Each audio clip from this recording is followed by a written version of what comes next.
exist. And Where does your love of bluegrass come from?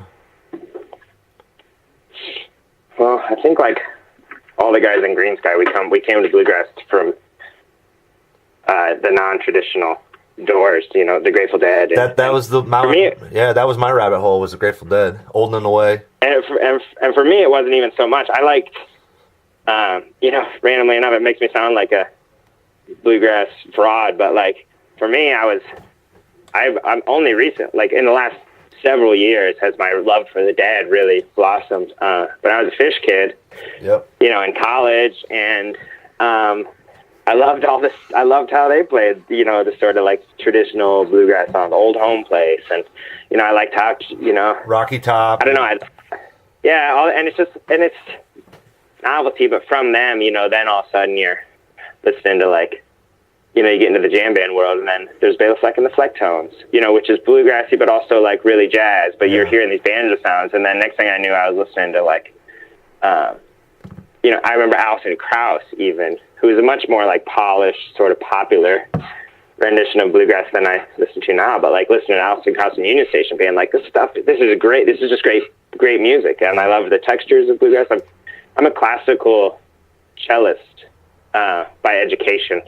I don't play much cello anymore, and certainly I'm not in the classical world. But I was drawn to like the way that the string instruments create textures without percussion and without like a one true like rhythmic leader and stuff. And for me, that texture was just really appealing, and I got into it. And from there, then I met the dudes in Greensky and who were sort of just dabbling themselves in Michigan at the time. And once I started digging in, I got a hold of an upright bass. And once I started digging in, I went really down into the world of bluegrass. Listening to a lot of really traditional bluegrass, listening to a lot of really traditional, like historic bluegrass. Yeah. Listening to the old, like J.D. Crowe and the New South records. I have like Tony and Sam and all these guys who are, became my bluegrass heroes. I went down that traditional road. And when I joined Greensky, they only had a few original songs and were playing a lot of bluegrass.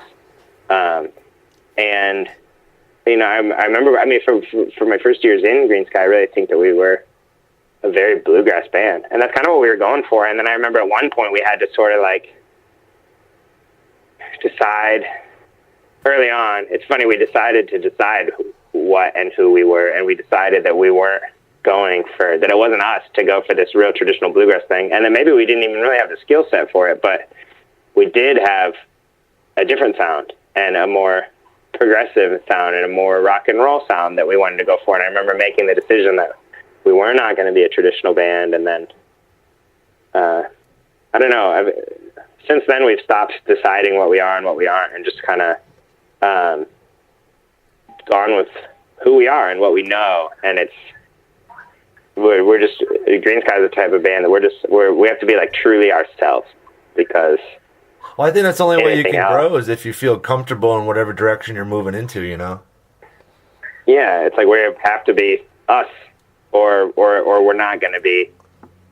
It's like not genuine. Yeah. Not authentic. If we were trying to be some North Carolina like bluegrass band with this like Nashville polish, like that's not us. So I don't think we would have succeeded there. And there's already a lot of bands that sound like that, Yeah, and are better at us than that. At that, It's like that's not us. So I think once we've like stopped trying to define ourselves and stopped trying to have this debate about whether we're bluegrass or not, it kind of just contributed to like I found our sound, and I don't know always even how to describe it, but it's us. It's certainly us. It has its strengths and its weaknesses, and it all comes together to make what's us. And whatever it is, it sure has appealed to a lot of people, and we're lucky to have just a fan base that's been really supportive of our growth. And well, we're grateful.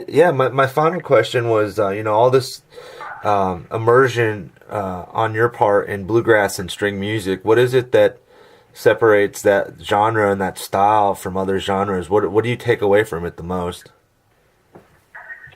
From bluegrass, away from bluegrass and acoustic music, I guess. Yeah, from bluegrass, I would say mainly.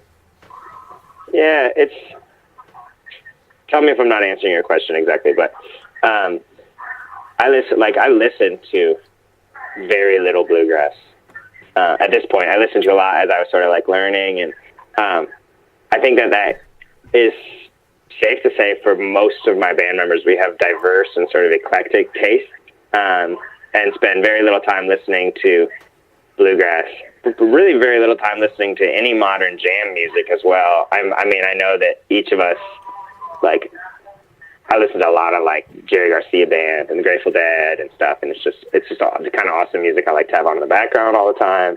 I try and let it influence, the way that I play bass and jam and stuff. And but I don't know I think what's kept us in the bluegrass world, maybe more than anything, is that's what we do, and we've figured out, I think, how to be a rock band. I think we figured out how to be a different kind of band on our instruments. Like, I don't think that our albums are bluegrassy. I don't think our original songs anymore are bluegrassy. It's like we take what we take from music, whatever type of music it is, whether it's like I listen to like a solid amount of electronic music as well, and I think that we take elements from what we like when we're listening and find a way to make that on our instruments. And it's much more for us about like, just like going with our gut and doing what we do than it is about, again, like defining ourselves as anything. Like, I think like if you take like electronic music, for example, like I enjoy, like in electronic music, I really like this sense of growth and like tension and release. I was just going to say that, tension and release. Yeah, it's like and we do this thing where like, I'll play like a very repetitive, sort of heavy, simplistic, like almost like a techno sounding bass line under, Paul with his mandolin. It's like a texture thing. And we just like focus on doing that instead of playing bluegrass or whatever, and it just turns out it's music. Yeah. And we like all kinds of music, and I think we like the challenge and also the result of creating the music that we like and the textures that we like on instruments that you wouldn't necessarily think that they could be created on, Yeah. I think it's a challenge, and I think that also it defines a lot of the charm of like string music and bluegrass music. And like even from my like classical days, like I loved playing in string quartet the most. It was 4 string players. I played cello, and it's 4 string players creating these textures and sounds together. There's no one leader and stuff, and we have that going on in our band too. It's like we're together, we create this thing that none of us can be alone. Like we don't have a drummer, but you're all talking to each other. Well, yeah, we don't have a drummer, but we put us all together, and sometimes that's easy to forget, strangely enough, like, because there's certainly a kick drum in my part, and there's certainly, a hi-hat or a snare and the mandolin, and we find a way that together we create a texture and a rhythm that is really full, and it doesn't leave you wanting for something else. I think that can be said for all the types of,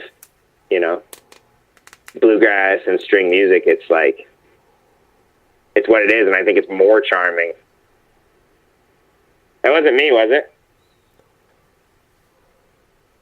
I think it's more charming because these rhythms and textures are created with string instruments, and I mean, ours don't always sound like string instruments anymore. We got effects and stuff. We're going off the deep end, but but hey, it's working, and we believe in what we're doing, and it just seems like a lot of people besides us believe in it too. So.